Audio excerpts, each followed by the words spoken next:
The biggest event on the international stage this week figures to be the meeting between President Trump and Russian President Vladimir Putin.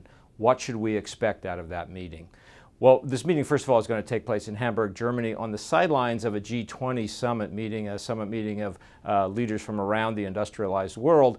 It's not clear whether this will be a big, formal, and lengthy meeting or a short, informal, and brief meeting, but either way, I think there are four things to look out for. The first one is the overall atmospherics. This is going to be important because President Trump clearly wants to have improved relations between the U.S. and Russia, but he also has to be careful not to have it appear too friendly because he's doing this meeting amidst a lot of investigations into whether his campaign somehow colluded with or cooperated with or at least benefited from Russian interference in the 2016 election. So he has to show that he can have a friendlier relationship with President Putin without making people think that it's a little too friendly and that fuels suspicions of what happened in 2016.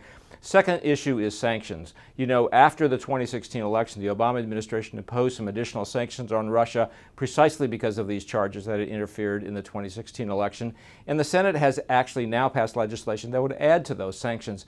The Trump administration's attitude toward both sets of sanctions is a little unclear. Not clear at all whether President Trump might, as he's suggested in the past, want to roll back those Obama administration-era sanctions, or whether he can accept the additional sanctions that Congress is working on. So the signals sent on sanctions are important. Third issue, Syria. The U.S. forces are dangerously close to brushing up against Russian forces in Syria. The U.S. is trying to help anti-Syrian regime militias in the fight there, both against ISIS and against the regime.